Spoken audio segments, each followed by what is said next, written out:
Pour classer les êtres vivants, on les regroupe en fonction de caractéristiques morphologiques qu'ils possèdent en commun.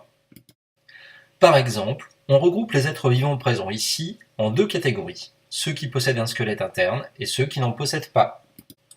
Ensuite, on procède de la même manière, à l'intérieur de chaque groupe constitué, et ainsi de suite. On définit alors le terme d'attribut, qui est une caractéristique morphologique qui permet de classer un être vivant. Par exemple, nageoire à rayons, squelette externe, plumes, etc. À chaque groupe ainsi formé, on donne un nom.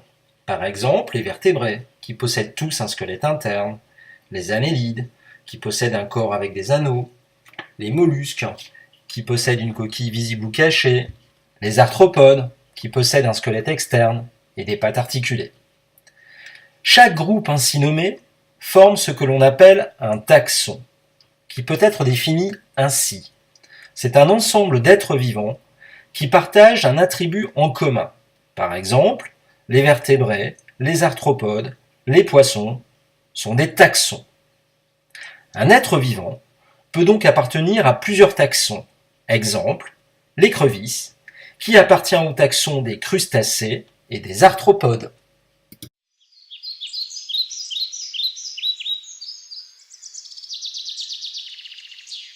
Nous venons de voir qu'un être vivant peut appartenir à plusieurs taxons, qui se différencient par le nombre d'êtres vivants qu'ils contiennent. Les taxons peuvent donc être classés en fonction de leur taille, ce sont les rangs taxonomiques. Par exemple, le règne, c'est le plus grand rang taxonomique. On y distingue les taxons suivants, les animaux, les végétaux, les champignons et les prokaryotes qui contiennent les bactéries. Ensuite, dans chaque règne, on distingue des embranchements. Par exemple, dans le règne des animaux, on distingue l'embranchement des vertébrés, l'embranchement des annélides, l'embranchement des mollusques et enfin l'embranchement des arthropodes. De la même manière, dans chaque embranchement, on distingue plusieurs classes. Par exemple, dans l'embranchement des arthropodes, on distingue la classe des arachnides, la classe des myriapodes, la classe des crustacés et la classe des insectes. Chaque classe peut à son tour être divisée en plusieurs ordres. Par exemple, dans la classe des insectes, on distingue l'ordre des hyménoptères, l'ordre des diptères, l'ordre des coléoptères, l'ordre des lépidoptères, l'ordre des orthoptères, l'ordre des hétéroptères et enfin l'ordre des homoptères. Chaque ordre peut à son tour être subdivisé en plusieurs familles. Par exemple, dans l'ordre des hyménoptères, on trouve la famille des apidés et des vespidés.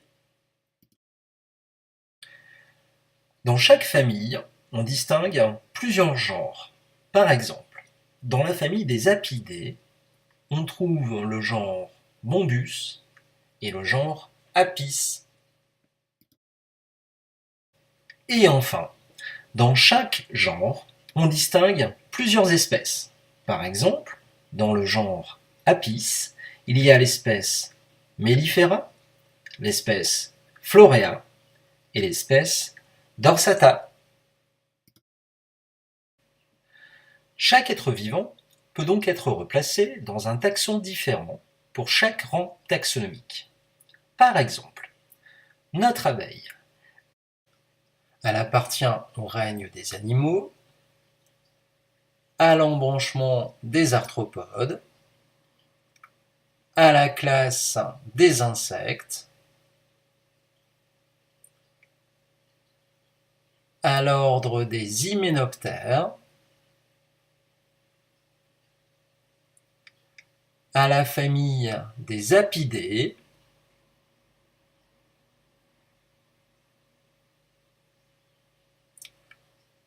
au genre Apis,